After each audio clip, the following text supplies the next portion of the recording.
विस्तार से लेखपालों के साथ पकड़ी गई हैं युवतियां। रामपुर से ये खबर जहां पर लेखपालों के साथ युवतियां पकड़ी गई हैं। कार में सवार थे 2 लेखपाल और लड़कियां। दूसरी कार से टकराने के बाद हुआ था विवाद। कार में युवतियों को देखकर लोगों ने हंगामा शुरू कर दिया। युवतियों ने लेखपाल पर लगाया आरोप। काम देने के बहाने जबरन रात में बुलाने का आरोप लगाया है। अधिकारियों ने अब पूरे मसले की जांच के आदेश दे दिए हैं। रामपुर के तहसील सदर का ये मामला, जहां युवतियां एक कार में मौजूद थी और इनका आरोप है कि लेखपाल ने काम देने के बहाने इन्हें बुलाया था। और देखिए जरा, और इस मामले का खुलासा तब होता है जब टक्कर होती है कार की और विवाद होता है, जब सवाल जवाब होता है कि आखिर ये लड़कियां कौन हैं जो लेखपाल के साथ कार में मौजूद हैं। तब ये लड़कियां बताती हैं, युवतियां बताती हैं कि इन्हें बुलाया गया था काम देने के बहाने।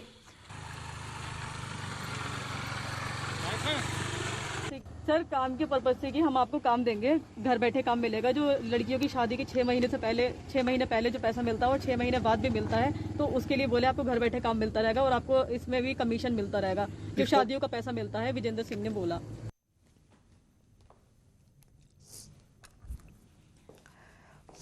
विशाल हमारे सहयोगी इस वक्त हमारे साथ फोन लाइन पर मौजूद हैं। विशाल, क्या है ये पूरा मामला? मैं आपको बताना चाहूंगा कि ये 2 लड़की जो थी, जिसमें एक लड़की जो थी नाबालिग है, जिसकी उम्र लगभग 15 साल के करीब है। ये दोनों ही लड़कियां जो थी लेखपाल जो थे, 2 लेखपाल थे, उनकी गाड़ी में पकड़ी गई है। और इनका आरोप है कि लेखपाल थे, वो गाड़ी तेज चला रहे थे, तो तेज चलाने की वजह से उनकी गाड़ी जो थी वो वकील की गाड़ी से टकरा गई थी। जिसके बाद हंगामा हुआ और लड़कियों ने चीख पुकार मचाई। जब हंगामा हुआ तो हंगामे में जो लेखपाल थे वो डंडा लेकर के तहसील की तरफ से आए। उन्होंने उसके जो वकील थे उनसे भी झगड़ा किया, जिसके बाद जो है हंगामा बढ़ गया। उसके बाद अधिकारी भी जो पड़े, अधिकारियों ने लड़कियों से पूछताछ की तो उन्होंने बताया कि ये हमें काम के बहाने लेकर के आए थे, कि जो 6 महीने में जो पैसा मिलता है वो उस काम के लिए ये लेकर के आए थे। और हमने मना भी करा, लेकिन उसके बाद भी ये बोले कि हम तुम्हारे पास ही खड़े हैं, थोड़ा टाइम लगेगा, तुम आ जाओ। तो ये लड़की आई और आकर के इनको गाड़ी में बैठा ला, उसके बाद लेकर के आए। जी, पुलिस किस तरह का एक्शन ले रही है? देखिए, लड़कियों ने एक लिखित में मतलब शिकायत दी है और अधिकारी जो तहसीलदार ने कहा है कि जो इनकी जो जांच है वो विभागीय जांच के लिए लिखा है। जी। दोनों महिलाएं आपस में कोई संबंध रखती हैं? दोनों एक साथ क्यों थी?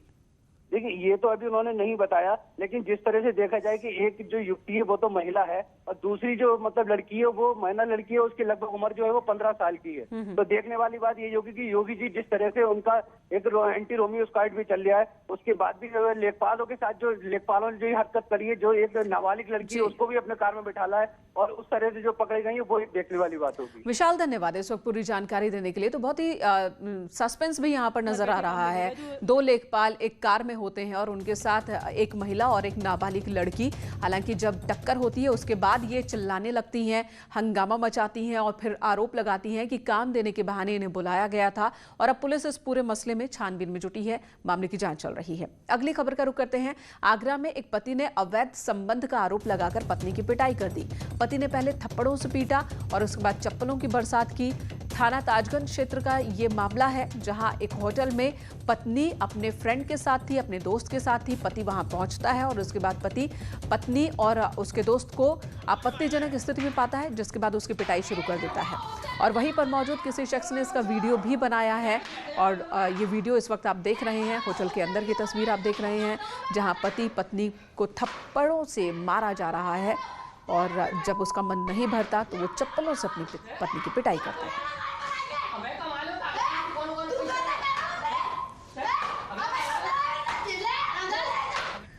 और अब खबर वाराणसी से, जहां पर एक छात्र की पिटाई दबंगों ने की है। वाराणसी में बीएचयू से प्रवेश परीक्षा देकर लौट रहा था एक लड़का। बीकॉम का ये स्टूडेंट है और बीच सड़क इसे कुछ लड़कों ने रोक लिया और फिर इसकी पिटाई की। 1-2 नहीं बल्कि 3 की संख्या में है पीटने वाले लड़के। 2 को आप इस वीडियो में देख रहे हैं, बारी बारी से इस लड़के को ये पीट रहे हैं। कभी थप्पड़, कभी घूंसों की बरसात इसके ऊपर कर रहे हैं। और तीसरा वो लड़का जो कि वीडियो बना रहा है इस पूरे पिटाई का। और जो शख्स जिसकी पिटाई हो रही है, सफेद कलर की टी-शर्ट में है, वो भी बचने की कोशिश जरूर करता है, लेकिन बहुत ज्यादा वो कामयाब नहीं हो पाता। आखिर कौन है ये सभी, इस मामले की जांच चल रही है। फिलहाल ये वीडियो वायरल हो रहा है और लड़के ने पुलिस से शिकायत दर्ज कराई है, जिसकी पिटाई हो रही है। केस दर्ज हो चुका है।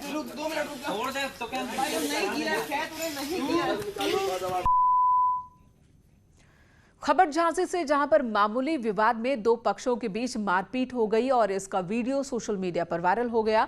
वायरल वीडियो सीपरी बाजार का है। यहां पर मामूली बात पर विवाद की शुरुआत हुई, फिर भिड़ गए दो लोग। देखिए जरा, वहीं पर मौजूद एक दुकान के सीसीटीवी कैमरे की ये फुटेज है। एक पक्ष के लोगों ने दूसरे पक्ष के युवक को जमकर पीट दिया। सीसीटीवी फुटेज में भी आप देख सकते हैं कि थोड़ी देर पहले तक ये बैठे होते हैं, बातचीत हो रही होती है, फिर विवाद, और विवाद के बाद हाथापाई तक नौबत आ जाती है, फिर दो गुटों के बीच। और इसी में एक लड़के को, जिसने सफेद कलर की शर्ट पहन रखी है, उसे ये पकड़कर पीट रहे हैं सभी।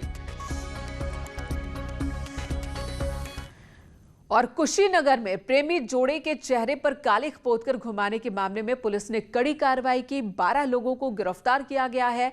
यहां गांव वालों ने प्रेमी जोड़े को जूते चप्पल की माला पहनाई थी, लड़की के बाल काट डाले थे और मुंह पर कालिख पोतकर इनका जुलूस निकाला गया था। अब इस मामले में कार्रवाई हुई है। 12 लोगों को पुलिस ने गिरफ्तार किया है।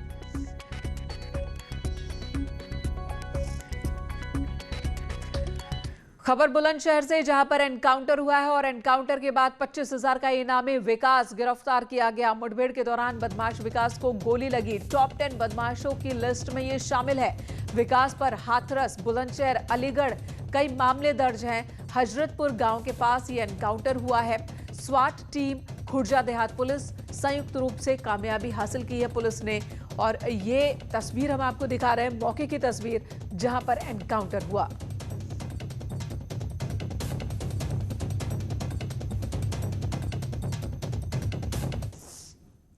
उधर कानपुर में एक वकील पर हमला हुआ है। अधिवक्ता शैलेंद्र पांडे, जिन पर जानलेवा हमला हुआ। बाइक सवार बदमाशों ने कई राउंड की फायरिंग की है और इस हमले में बाल बाल बच गए वकील। वहीं मुंशी के पैर में गोली लगी है। घायल मुंशी को हॉस्पिटल ले जाया गया, जहां पर इलाज चल रहा है। पुलिस ने बयान भी दर्ज किया है और तलाश में जुट गई है हमलावरों की।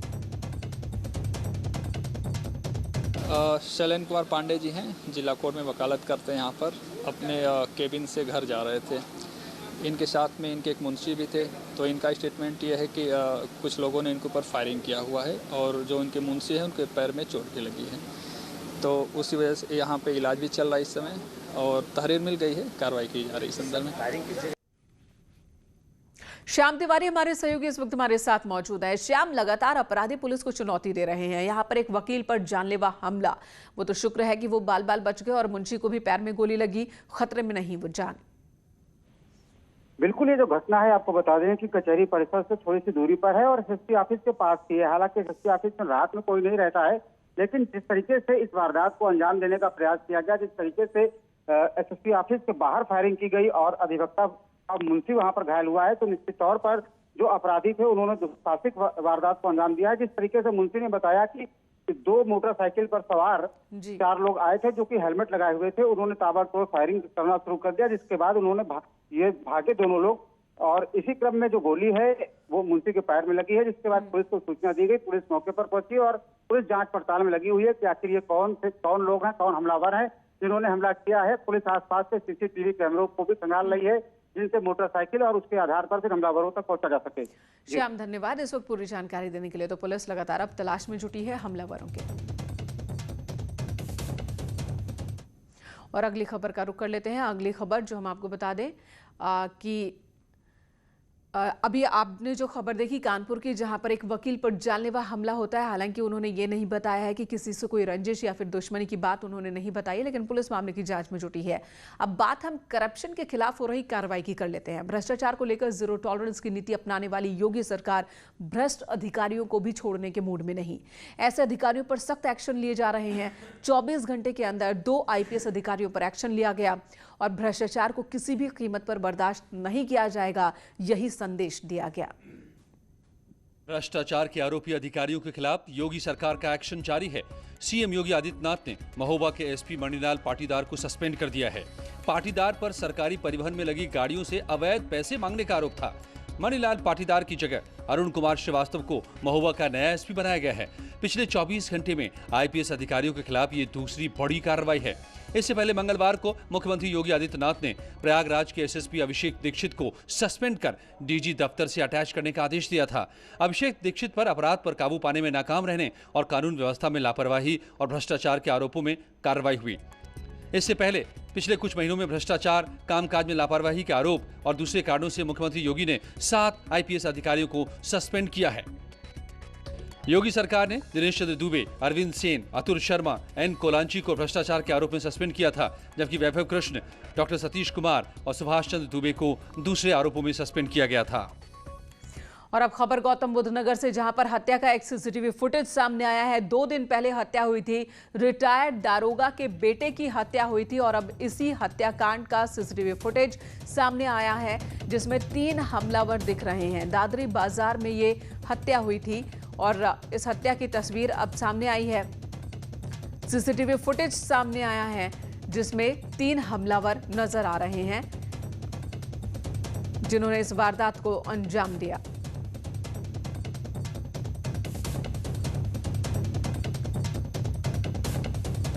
दो दिन पहले की ये वारदात, जहां दादरी बाजार इलाके में रिटायर्ड दारोगा के बेटे की हत्या हो गई थी। जानलेवा हमला हुआ था और उसकी मौत हो गई थी। 3 हमलावर हैं जिनका वीडियो सामने आया है। सीसीटीवी फुटेज में ये तीनों दिखाई दे रहे हैं। दादरी बाजार में हत्या हुई थी और वारदात वाली जगह की ही तस्वीर।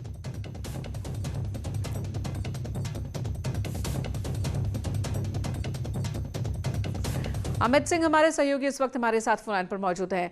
अमित, इन फुटेज को देखकर, तस्वीरों को देखकर साफ हुआ कि आखिर कौन थे हमलावर? देखिए, आपको बता दूं कि 2 दिन पहले जो रिटायर्ड दरोगा उनका बेटा बाजार में शॉपिंग करने के लिए गया था, तो पीछे से 3 युवक आते हैं। युवक पर अचानक हमला कर देते हैं। युवक अपने आप को बचाने की पूरी कोशिश करता है, लेकिन हमलावर के हाथ में चाकू होता है। उस चाकू से लगातार वार करते हुए उसको वहां से फरार हो जाते हैं। गंभीर हालत में युवक को अस्पताल में भर्ती कराया जाता है, जहां उसका दम निकल जाता है। तो पुलिस अब सीसीटीवी के आधार पर जो आरोपी है हमलावर है उनकी जांच पड़ताल कर रही है, लेकिन अभी पुलिस की गिरफ्त से 3 आरोपी दूर है।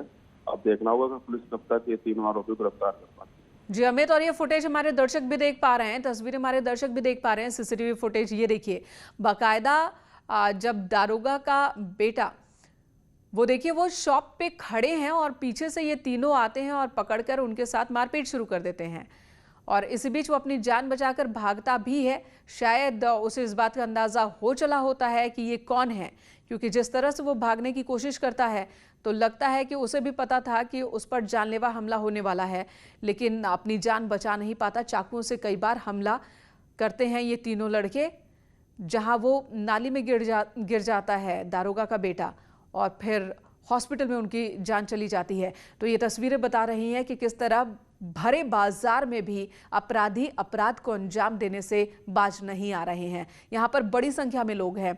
इन्हें इस बात का भी डर नहीं अमित कि कोई अगर इन्हें पकड़ लेता, ये पकड़े जाते, सीसीटीवी कैमरे लगे होंगे, इस बात का भी इन्हें कोई खौफ नहीं, कोई डर नहीं।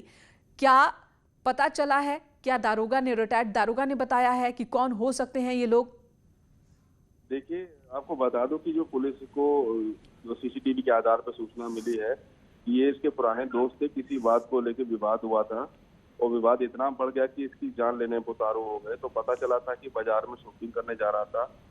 जैसे ही बाजार में शॉपिंग करते हुए इसे देखा इसके दोस्तों ने, तो उस पर जाके चाकू से हमला शुरू कर दिया। अब पुलिस इस बात का स्पष्टीकरण नहीं दे पा रही कि किस बात को लेकर इनके दोस्तों के बीच में विवाद हुआ था, लेकिन इस तरह की बात सामने आई थी। और बिल्कुल, और अमित, शर्मनाक बात तो ये है कि यहाँ पर इस गली में बड़ी संख्या में लोग मौजूद हैं, दुकानें सारी खुली हुई थी, लेकिन जैसे ही इस पर हमला होता है दुकान बंद कर लोग भाग निकलते हैं और लोग देख रहे हैं कि चाकू से हमला हो रहा है, फिर भी कोई भी उन्हें रोकने के लिए सामने नहीं आता।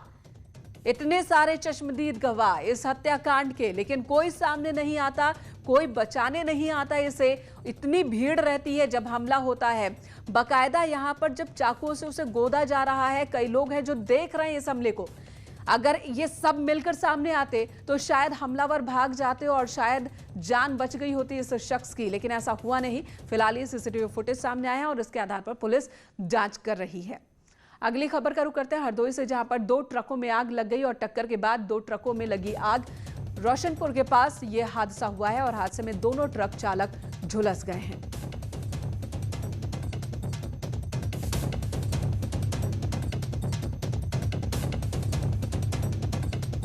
तो ये देखिए जरा, हादसे में किस तरह से ट्रक में आग लग गई है। यहाँ पर टक्कर होती है 2 ट्रकों की और उसके बाद आग के गोले में तब्दील हो गया ट्रक। हमारे सहयोगी आशीष इस वक्त हरदोई से हमारे साथ मौजूद है। आशीष, इस वक्त की क्या स्थिति वहां पर? जी देखिए, बिलग्राम कोतवाली के रोशनपुर की घटना है जहां पर 2 ट्रकों में आमने सामने टक्कर होती है और भीषण टक्कर के चलते आग लग जाती है दोनों ट्रकों में, जिससे कि जो गांव वाले थे वहां के भाग करके पहुंचते हैं और जो ड्राइवर और हेल्पर थे उनको निकाला जाता है गांव वालों की मदद से, और उनको आंशिक रूप से, क्योंकि वो दोनों घायल थे इसलिए उनको अस्पताल भेजा गया है। और ट्रकों पे आग पर काबू पूरे गांव ने मिलकर और उसके बाद मौके पे पहुंची पुलिस और फायर ब्रिगेड की मदद से घंटों की मुशक्कत के बाद आग पर काबू पाया गया। आशीष, धन्यवाद जानकारी देने के लिए। तो फिलहाल बड़ी खबर रायबरेली से, जहां पर सीएमओ हटा दिए गए हैं। रायबरेली के सीएमओ संजय शर्मा को हटा दिया गया है। डीएम और सीएमओ के बीच विवाद चल रहा था। डीएम के विवाद के बाद सीएमओ संजय शर्मा को हटा दिया गया और सीएमओ पर कोविड कार्यों में लापरवाही का भी आरोप लगा था। डॉक्टर वीरेंद्र सिंह नए सीएमओ बनाए गए हैं रायबरेली के, और डीएम के साथ सीएमओ के विवाद के पीछे की वजह भी यही बताई जा रही है कि कोविड कार्यों को लेकर सीएमओ गंभीर नहीं थे। बार बार कहने के बावजूद, बार बार निर्देश के बावजूद तत्परता उनकी तरफ से नहीं दिखाई जा रही थी, और यही वजह है कि डीएम के साथ उनका विवाद भी था, जिसके बाद अब एक्शन लिया गया है। सीएमओ को हटा दिया गया है, बदल दिए गए हैं रायबरेली के सीएमओ। संजय शर्मा की जगह अब डॉक्टर वीरेंद्र सिंह को रायबरेली का सीएमओ बनाया गया है।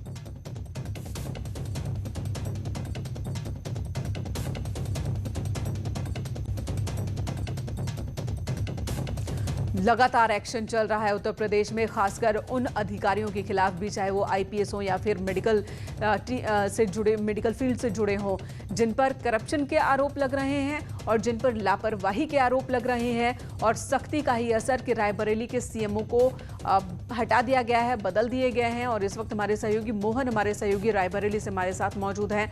मोहन, असली वजह क्या है इस तब्दीली की? डीएम के साथ जो विवाद वो, या फिर काम में लापरवाही?